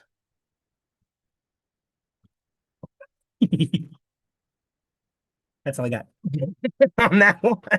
What's poetry for if not cursing war criminals? Right? One of my favorite prompts is to inflict curses upon people. And this is a really really strong example of that. Um, I gotta say, now that you pointed out that a lot of your stuff is metric, I just find myself scanning lines as you read them. It's almost always trochees. Every now and again, I'll lapse into some dactyls if there's a word that I can't use in trochees, but it's almost always in either trochees or iams. Yep. Uh, Countrymen pretend. Yeah. the scholarly consensus reached by most Egyptian or most contemporary Egyptologists. That's the one I'm most proud of. Can I get that one more time? Just one more time. It's the scholarly consensus reached by most contemporary Egyptologists. Ah. There's some uh, secondary stresses, but nevertheless. but nevertheless, in case you're listening at home and you're not a unlovable nerd, a trochee is a kind of it's just so we talk about like meter and feet, right? The one that you're most used to is an I am, which is an unstressed syllable followed by a stressed syllable, Da da da da da da da and, da da and a trochee is a flip of that, so it's da da stressed, da da unstressed. da da da. Double toil and trouble is the most sort of the most famous example. Anyway, if you want to know more about this, go read one of the driest and most boring and yet one of my favorite books ever, The Poem's Heartbeat by Alfred Korn. Ooh, It's Have you read this book? I think so. I think I did it when I was teaching the form class last year. You know how like you have one of those brains and then like people are mean to you, and so you're born with like a Porsche for a brain, and then everyone's like, let's drive it on gravel and see what happens, right? And so like what happens as a result of this is that like my car doesn't go anywhere for months, and then all of the sudden I have arrived. And so Mhm. I read probably like 8 books of like prosody in like 3 or 4 days, Cool. when I was like speed reading to get things together for a lesson I had on Scansion. But I know that I looked at some, I'd have to go through my notes, but yeah, no, that's a good one. I love especially these sort of like drier texts. There's some that are better than others. I wish I could just recall the one that was so good, but I have to go. It's not worth looking for now. But they are out there, I promise. And Email it to me yeah. later because I will. Yeah, yeah, yeah. I No, I have like a whole like shadow library of like poetic stuff. So amazing. Hell yeah. it's I that's mostly the poem's heartbeat is mostly the one I return to all the time, but like It's very I good, could read more, because I'm already married and we've been yeah. married for a very long time, and she has to love me no matter what. I mean, she could very well stop loving me for a bunch of stuff, but like the Sure, but she's boring not ass gonna leave you books I over read, scansion. yeah. She's not gonna leave me over prosody. So That said, I did always have this dream that I would get in a fight with another poet, like romantically, and that I would like scan their insults. No, you're the one who has a little problem with communication. Like, See, it's not like, people say all the time, like, don't date poets, they'll write poems about you. That's not why. You want poems to be written about you. What you don't want is people to scan your mean texts to you. I've only written like one or two poems that were mean enough that I feel like the other person should never read them. Like one of them's in that the free chat book that I have online, and the other one is in a I don't think I ever ended up publishing it, but the line from it is like, we both write because we are unrequited with our hopes. I want to be loved, you want to be important. Oh, You hate me because I annoy you with my sadness. You hate my sadness because it is like your sadness, only more articulate. oh. Yeah. And again, metrical. Um, Yeah. And it's like the articulate. world's most boring and specific flex. So thank you for letting me flex because no one cares. Yeah, Like, yeah, yeah. Oh, yeah. Everybody's shut it I off at am this point. a premier banana juggler. Okay. Like, of the world of banana juggling, like I'm like right up there with like the greats of juggling bananas, but it's not a useful skill set. The doctor, I am the great Pagliacci. Um, Yikes. If people want that free chat book, where can they find that? Is it on If your you go to website? my Instagram, Oh, your you can Instagram. find it in my link tree. So in my link tree on my Instagram, you'll find my homepage, a link to where to get my book from the Button website, a link to where to sign up for the erotic poetry workshop that I'm doing, and there's a link on there to the archive.org where I put up this Taylor Swift chapbook. Um, it's a bunch of poems after Tortured Poets Department. I went through like a very strong like Swiftie haze because I had never listened to her older work until like recently. And so I got to discover her entire catalog and like all of her best work all at once. And that's why I went to Germany to see the Eras tour. I saw that on your Instagram. It seemed like you were Yeah, having a hell of a time. it was so fun. The only fly in the ointment for that, and I actually love it because it just will always be a story I can tell. So my favorite Taylor Swift song is Slut. Exclamation point. And one of my favorites is also False God. And I was standing in line for my show in Gelsenkirchen, and I said to someone, I was like, maybe she'll play my favorite song tonight. I really want to hear Slut. And someone goes, she played it last night. She played it in a medley with False God. So the night before, the night before. And I almost booked that show instead. But the thing is, I would have fainted. So, like, it wouldn't have helped. I would have missed the rest of the show. Yeah. But It's yeah, no, I'm it's just what are the odds? But I had such a wonderful time. I met such incredible people in line. I have like friendship bracelets that I traded poems from that book for. Like yeah. So it was a cute thing. I'm still a little pressed about Rep TV not happening, but we'll set aside Swiftiness for later. Anyone who wants to talk about Taylor Swift can reach out anytime. where should they reach out? Is it your Instagram? Is Honestly, that where? Instagram is a really good way to get in touch with me. Cool. You can also just drop me an email at s@thevanishingman. I dot com. I am pretty social. Sometimes it takes me a minute to respond, but generally speaking, like I am always excited to hear from people, especially if they've like looked at any of my work. It just makes me really happy to hear. There have been so many. Okay, so I used to do music, right? And I'm probably gonna start doing music again, but I remember after music shows and to some extent after poetry shows, people will come up to you and they'll be like, "Oh, like that was so good" or whatever. And it's like, thanks, that's why I do it. It'd be super weird if I did this for a living and I thought I was bad at it, right? But when people send that in a message, right, and the social aspect is taken away where you don't have to perform gratitude in the moment, Mm, it is so meaningful. And there have been so many times when I've been like super like down on myself because like as much as I like to joke about being arrogant, like as a like as like a vibe, it's like not real. And so um and so like I think when people like reach out like in their own time and they're like, yo, like I read this piece or like I heard you say this in this interview or whatever, and like I really love that, or like I caught you at this show, like this is something that people can never really understand how important that can be in the moment. I've had more than one day fixed by that, you know. um but yeah, so that's how you find me. Instagram usually, the oh vanishing yeah. thing. But yeah. It's I've in a very similar vein, like as soon as I mean, I just like didn't look at any social media account for a very long time Oh, lucky. because I was happier after it, and now I'm like, Yeah. I gotta promo books. I guess I should do this. But what I found is like I just thought people had stopped messaging me on Instagram, but I found like there's like now multiple inboxes, right? And I found the requests inbox, and I found like people saying exactly that kind of thing to me. And I think you're right.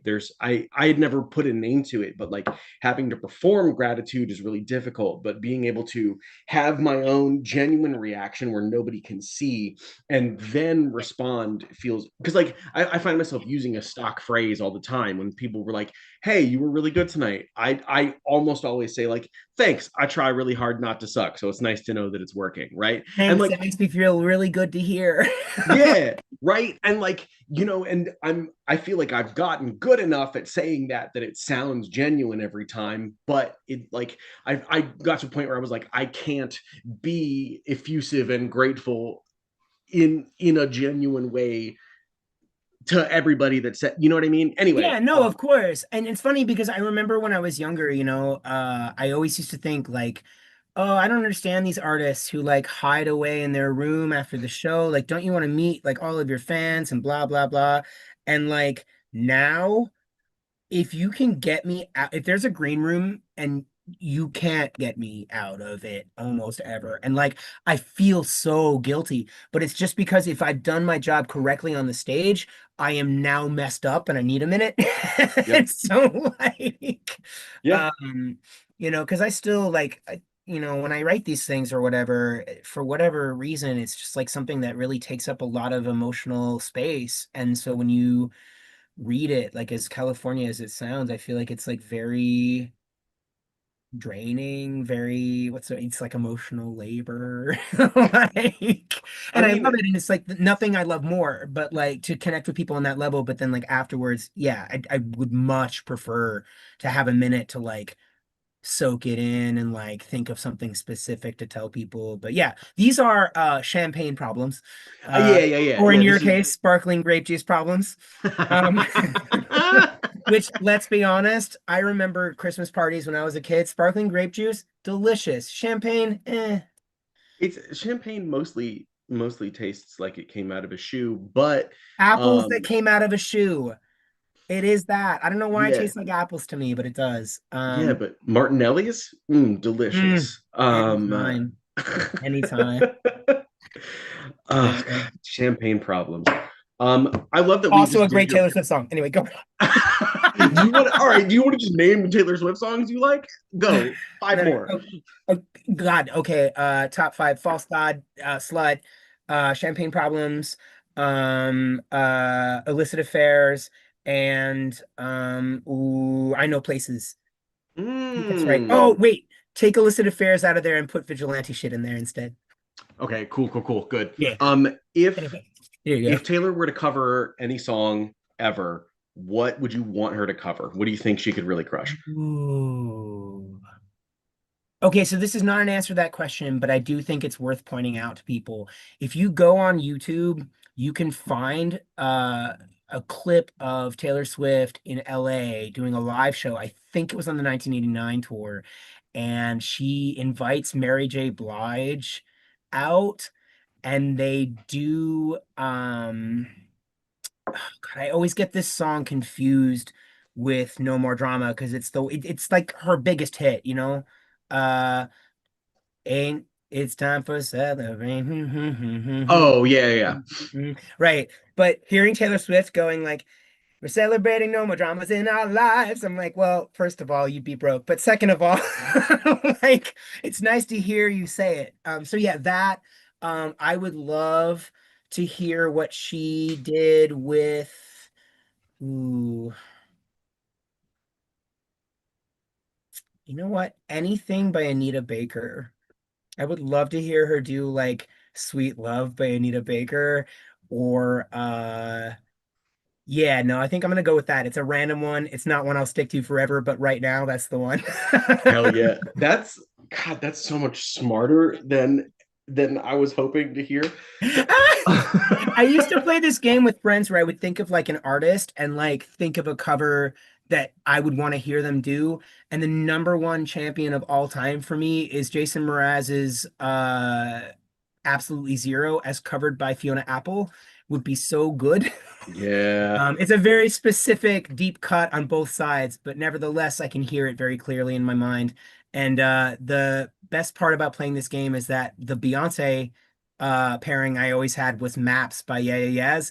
And then when she put out Lemonade, like literally like 20 years later, I'd been like, you know what the best Beyonce cover would be? Would be Maps by Yeah Yeah Yeahs. And she was like, hold my beer. I It's heard like, you, thanks, Sean. Beyonce. Like, yeah. Oh, Um, wait, no, I changed my mind. Taylor Swift should cover Losing You for Good by Solange. I don't know that I've heard that one. You definitely Um, have. They used to play it in the mall. It's like, tell me the truth, boy, am I oh, I a losing thousand you know. for good? Yep. Uh, last Taylor fact, I promise. Do you know what I think is a really interesting thing? You know that song that's like, everybody's watching her, but she's looking at you. Yeah, that is a Mhm. Taylor Swift song. Is it? Yeah, she wrote it. And then It's she gave it to Rihanna. Or is it Rihanna? fascinating. Is it Rihanna? No, it's somebody else. It's yeah, it's not Rihanna. It's not Rihanna. It's somebody else minor, but still good. I love that song. It always comes on at the moment when I'm most bored in the dance club, you know? But yeah, anyway. Hell yeah. Well, speaking of covers, I you had a brilliant idea where we should cover each other's poems. Yay. I think it's so smart, and I'll be doing it at every Q&A forever and ever after this because I'm honestly mad that I didn't come up with it myself. So you're gonna do one of my poems. I'm gonna do one of yours. How about you go, then I'll go, and then you do one more poem to close us out? Does that sound good? Sounds good. Hell Sounds yeah. good. Let's do it. So this is from the future. Oh, briefly, can we talk about how clever, or I'm sorry, it's not from the future, it's from About Time. Can we talk about how clever it is that the two titles are The Future and About Time? I love like a triple entendre, Yep. right? So And the about first one time because you're chiding yourself for taking forever to write a for book. taking And then six. also Yeah. riffing on futurism and more time and yeah, and it's Yeah. about time. It's And so the first clever. book's called Our Numbered Days. Yeah, And that yep. Yeah, thank you. Thank you. You are other than really love Tanisha, it. you're the first person to shout that out, and I really Wait, appreciate you seriously? for that. It's like right there. Okay. It's super Well, clever. I like it. thank you. I appreciate that. Okay. Stop me. Stop me if you've heard this one. A guy walks into a bar and says, take my wife, please. She deserves to be happy. A guy walks into a bar and asks for a sandwich. The bartender says, we don't serve food here. The guy says, well, then I stole someone's sandwich last time I was here. Stop me if you've heard this one. A guy walks into a bar for the fifth time this week and it's Thursday. A guy walks into a bar, is greeted by the bartender and two regulars, and he does not turn around. A guy walks into a bar because outside it's a whole bunch of stuff that's not the bar, and inside it's just the bar. A guy walks into his living room because all the bars are closed. A guy reaches all the way back in the liquor cabinet because he wouldn't appreciate the good stuff right now. Stop me if you've heard this one. A guy walks into a bar and keeps walking. A guy puts a 20 into the jukebox even though no one asked him to. A guy is dancing alone even though the bar is not empty. A guy gets on a train, but the train has a bar. A guy goes for a walk by the train tracks, but someone clearly last night turned that into a bar. A guy walks into the bar with a joint and says, "Hey, what kind of joint is this?" A guy lights a joint, but he's outside the bar by himself and the dumpster. A guy writes on the dumpster, "Help, please." A guy is always seeking aid in ways that can be mistaken for a good time. A guy is handshakes with no eye contact, fireworks at 3 p.m., snow angels before the blizzard ends. A guy walks into a bar, and for the first time this week, for like 30 minutes, he feels good about himself. It's Thursday.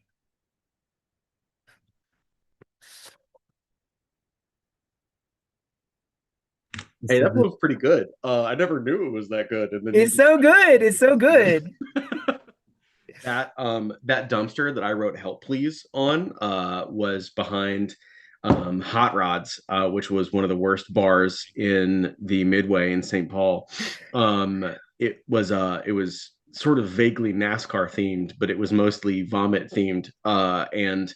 Um The only way I'm and going to a NASCAR themed bar is if they've got race car beds and you can drink in them. I mean, No any one would not like that. any NASCAR themed booth is a bed if you fall asleep in it.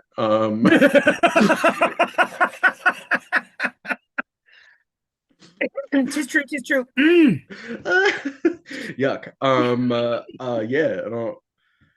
Whew, it's good I don't drink no more. Anyway, this Eh. poem, um, I love this poem. First of all, um, you did a prose poem, and you didn't just put it in paragraphs. You didn't just fully justify it.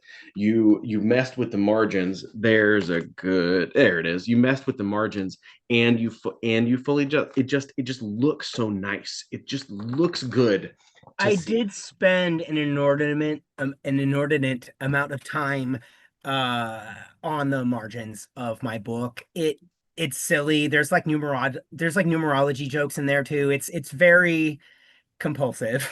Is So thank you oh for noticing. is it the villanelle you're gonna read later is it's like this on the page. So yeah. Oh, did you think, Sean, did you think too hard about something, and then did you put too much work into something? Did you No such thing as too much work when I'm dead and people are looking at it and going, "Ooh, neat." I gotta work harder. All right, this poem's called For Your Consideration. Here's a list of my redeeming qualities.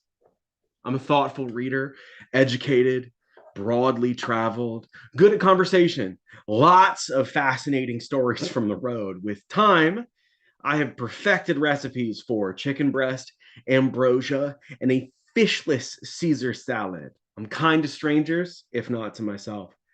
I'm possessed of an exacting intellect and linguistic precision, which I only use to say mind warpingly cruel things to people who have hurt me very badly. I'm a snappy dresser and a practiced lover, generous and patient in the sack, and that's a guarantee. I'm loyal and I'm funny, and I always take my meds, almost always as prescribed. I keep the house neat. I'm religiously unwasteful. I'm consistent, though I will admit sometimes I am consistently insufferable. I've been described as ebullient and also as a narcissist, but I'll let you decide. I'm confident in your decision. I am confident, a confidant, trustworthy, not a gossip. Don't believe the rumors. I take good care of myself hygienically, if not in a more holistic sense. I always smell good, and I'm going to keep my hair, great teeth, regularly floss, warm, dry hands, capable of giving medical strength rub downs. where am I? Capable of giving medical strength rubdowns and not broken yet, bruised, bullied, and betrayed. Sure, gun shy, but there's gold to pan still from my rivers, and I'm quick to mitigate my pessimism with a wisecrack. I'm surviving. I roll tidy joints. I'll look you in the eye after a toast. I'll hold my liquor all night long and kiss you like a classic movie star once everybody's gone home. All this could be yours. I'm a prize bull.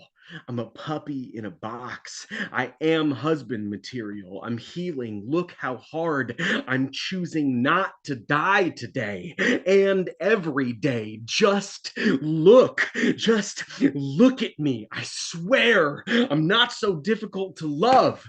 I swear it. How'd I do? Did I do okay? Honestly, you picked one of the hardest poems in the book to read. It was not I easy. flub that poem in readings all the time. You did a great job. Because it's that margin thing, right? So all of the lines are so if you don't know what's happening next, and like those lists do not really do they're just out. It's just a bunch of stuff. So like if you don't know it backwards, forwards, whatever, like I think I've only ever successfully nailed that poem from beginning to end without stopping or juxtaposing something the at my book release and no other time. I Like, practiced it. I practiced it a bunch at the dog park today. Because there was nobody there and it's a big dog park. So I just walked around with your book and just like read it out loud to oh, myself. And I was like, I'm gonna crush this. But I thought about honestly, I thought about typing it up and fucking the margins up, but I was like, no, that would be like because your work is so intentional. I say this all the time to folks, like if you are an intentional writer and you use form and formatting like margins and capitalization and stuff intentionally, then I can feel confident looking for deeper meaning because I know that you thought about everything and worked too hard on it, and that investment of my effort will be worth it, right? So because you are so intentional with things, I didn't want to fuck up the margins in case I missed something, right? But I only flubbed it once, so I did okay. you did great. I feel like, yeah, it's a hard poem. It also like it's one of those poems that either lands really well. So there's one of two ways that an audience can take that poem when I read it. If I don't read it fast and performatively enough for the humor to be evident, it just sounds like me saying a bunch of nice shit about myself. Sure, sure, sure. People are like, who is this guy talking about how great he is for like a minute and 45 seconds? And it's like, no, no, no, I'll get to the end where it turns out I actually hate myself and I want to die. Right. So Right. like just give it a minute. Give it a minute. Well, You and gotta like really sell it. But yeah, there's one or two ways people will take it, which is either like, oh, or and it's well, just and you can perform the beginning of it in a way where it feels like you're trying to get through it, right? Where you're like, yeah, yeah, yeah, I'm gonna say all this. Like, I don't really believe it, and if you do it yeah. quickly enough, people can start to pick up on like that like you being unsure about actually believing in it. Anyway, One of my before friends jokingly said something about like, "Are you really gonna make me read an entire litany of your virtues?" And I like kind of like not in a bad way, but it's just like, oh man, maybe that wasn't like the poem I thought it was or whatever. And then someone asked me to look at my work. I was at a party in Istanbul, and someone asked me for like something of mine to read, and so I sent them that, and she cried. Like she literally went on the couch to go read it, and then she like got up and like walked across the room and hugged me and cried. And I was like, okay, I'll put it back on the set. no, I think it's really good. Also, from a Thanks. in a holistic taking care of yourself sense, like even if you're saying nice things about yourself sarcastically, you're still saying them. And it's still important to say nice things for yourself, even if you have to couch it in other stuff, you know? I am gonna keep my hair. Every man in my family died with a full head of hair, and only some of Yeah. them died young. So, like, Yeah, likewise. Yeah, everybody, nobody in my family's lost their hair. It's awesome. And all I'm doing is like I'm just getting some gray beard hairs, and I'm like, amazing. I love it. Can't wait. I have them. They're there. They don't stay there. I remove them because I'm not ready. I Mm, should be readier, but every time someone guesses that I'm a certain amount younger than I actually am, it feeds me in such a way yeah. that I'm I willing to pull hair out of my face to make it happen. So yeah, now the whole internet knows about it, but it's fine. it's They know either. they'll Like, forget. They'll it's I did that. I have in particular I have a gray, you can't really see it on the Zoom call, but I have a gray streak like right here. yeah, you And got wizard streaks like me. I got them right here. Yep. yeah, and I used to pull them out, and then one day I was like, nah, wait, what if I'm into it? One of the guys I'm seeing really wants me to do it and like to grow them out, and I would, but he's like maybe the prettiest person I'm seeing, and I hate not being the pretty one like so much that Yeah, I do know that about you. that I'm kind of like I'm not gonna also be the old one, so no. Like, It's if you okay. You want just grays, put a ring on it. You ah! know? Well, you could just for now you could just keep the gray pubes and then the beard None later. yet, thank God. Ah, Well, none yet, I thank God. it's coming for you. I don't It know. pays to be blonde.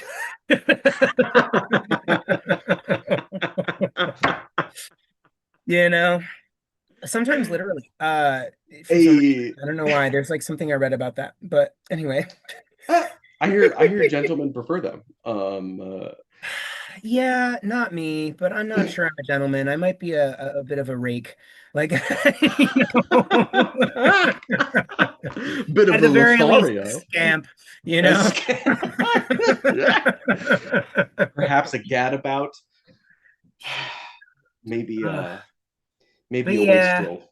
Um, this has been so fun. this has been so much fun. I loved the shit out of this, and we didn't even get to like most of the questions I wrote It's down. true. So I honestly, if you want to do this again, let's do this again. Yeah, I would love to. Hell yeah. I'm starting to work on new work, so we'll Good. see. Yeah. Fuck yeah. Great. Well, Yeah. let's do this. Where I mean, people should go to your Instagram. They should go to your website, thevanishingman.com. They should Yeah. sign up for your upcoming Button University workshop. Starts on July 5th. It's on Saturdays. It's called Getting It On the Page. Yeah. And it's We're going going to to be be real talking good. about sense information. We're going to talk a little bit about Freud. We're going to talk a little bit about censorship law in the United States. We're going to talk about love, sex, and death as the three pillars of literature. Yeah, it's going to be equal parts fun and sexy. All the things that Gemma Collins is not, it will be. Which is to say, fly, cute, sexy. It is all of those things. It It is is all of those fully of things. that sort. As it's all those things as are you. So thank Thank you. you. No, thank you for being here. Do you want to take us out on a poem? Sure. Hell yeah. So this is it's funny, I write a lot in form, but I think this is like one of the only forms in the book. There's also the blank sonnets, like I said. But this is a villanelle. And it came from yeah, I'll give a little backstory about it. Why not? Because I read this poem often, and it may be that like this will be the best poem that I ever write. And it's the only thing that chaps my ass about that is that I feel like I didn't write it. I wrote this poem almost exactly as it is right here on this page in one sitting, working behind the desk as the receptionist at H&R Block. Um, which super fun to do that in a room full of like 50 like 10 50-year-old or older like professional tax accountants and like discovering for the first time that triggering is real Because I was like, I thought that triggering was just like this thing that people said to like add a little euphemistic oomph to like being bothered by something. And then like my face was hot and like my palms were sweaty. And I'm like trying to answer the phone and the phone isn't phoning. And like, but yeah, no, so I literally sat down and wrote this in like one sitting. And I was during a year when I had kind of had like a frustrating year with slam and I wanted to do something different. And I was doing really well at my home venue at the time, so I could kind of do whatever I wanted. So I wanted to push myself. And so I said that I would make a team with nothing but form poetry or comedy because I had never really done either of those things in competition. And surprisingly, the comedy did fine, but the form killed. And so this is just competitively speaking. So this is one of the poems that came out of that, and it's called Villanelle for the Wound, and it is a 100% true story, and you can look it up. Anyway,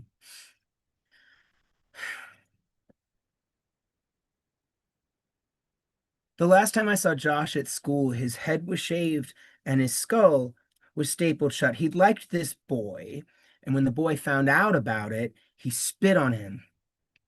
Then, 8 months later, out of nowhere, he clubbed him with a metal pipe. Our drama teacher, Mr. Franklin, said, "Remember that forever, children. That's what hatred looks like." But I saw the wound. Didn't look like hatred. Looked like a mouth. Wide open mouth. Blood-rusted gate that let the dreadful animals of lust escape. How dare he speak of it out loud? Didn't he know what waited just outside the walls for boys like us? Did he forget the last time I saw Josh at school, his head was shaved and his skull had been stapled shut? He liked this boy, and when the boy found out about it, he spit on him. He shouldered him against the wall of lockers. The boy, whose name was Thomas Rivers, was convicted of 2 counts, felony malicious wounding, but he skipped the murder rap with something that they called the gay panic defense. In his panic, he left a teenage boy for dead. Remember that forever, children. That's what hatred looks like. But I saw the wound. It didn't look like hatred. It looked like a mouth with tarnished metal sutures for its teeth, a white and puckered scalp for lips, a loud and punch-drunk mouth that sang in languages of dumbstruck fog and held its smile for my eyes, unbearable, a jagged riverbed. The last time I saw Josh at school, his head was shaved and his skull had been stapled shut. He'd liked this boy, and when the boy found out about it, it was from somebody that Josh trusted, some girl whose razor-wired name is lost to us. Who probably thought it would be funny to hear about it. Josh, the gay kid, thinks you're cute. He likes you. He told me, jealous girl. A blistering of ants, a swarm of vicious red. Remember that forever, children. That's what hatred looks like. But I saw the wound. It didn't look like hatred. It looked like a mouth, the mouth that I kissed instead of Adam's mouth. Instead of Tim or David's mouth, the mouth that swallowed risk and flirt and spouted plumes of dreadful silence, we men who love men's bodies know this mouth. Its whispered menace, its venomed spit, its fevered breath.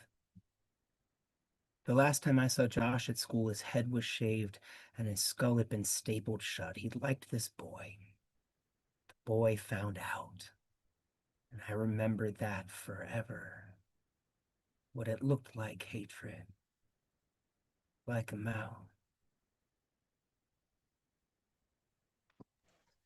What a Sean bummer. Patrick Like, Mulroy.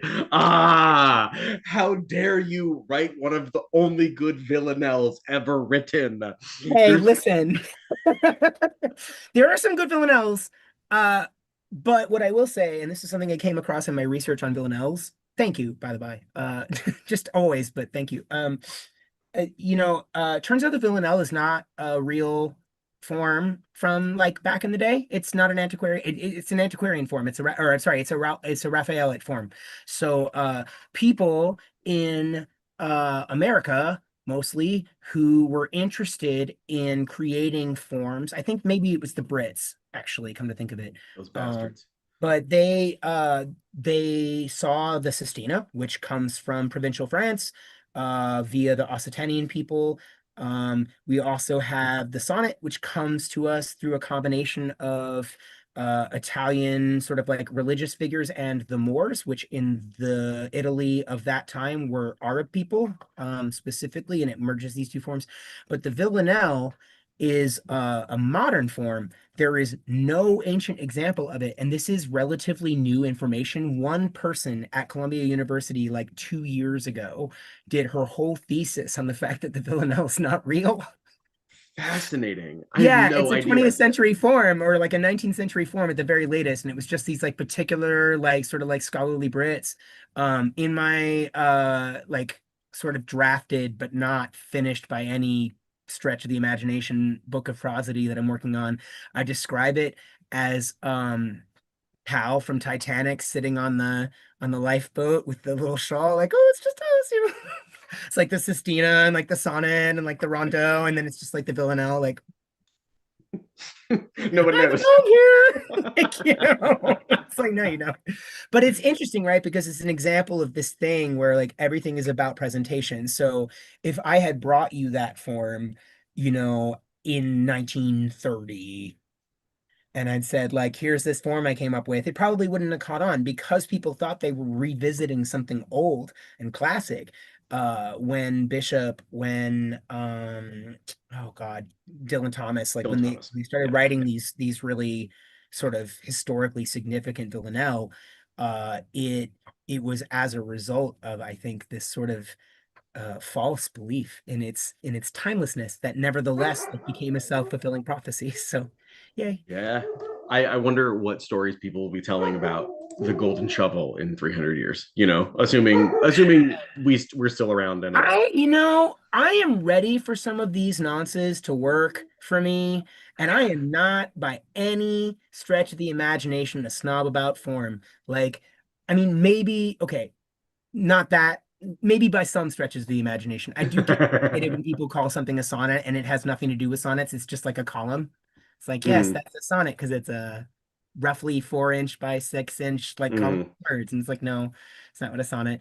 It's like, I can do it, you can do it. It's like, no, you can't. No, you can't. But but I do get a little snobby about that. But I typically am really interested in experimenting with new forms. There's like a couple websites online, if anyone ever wants them, just reach out, that are like full of elaborate and bizarre forms, things from like Chichewa, right, which is like it's a native language from what is now, ooh, I want to say Paraguay, but maybe I'm wrong.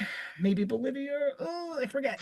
Point is, it's like a native language one, Mesoamerican form, and like there are things like that that I've tried out, but I've just never been able to produce with either the Golden Shovel or the Bop just a serviceable poem. I have written triolets I will show people. I cannot do the golden shovel.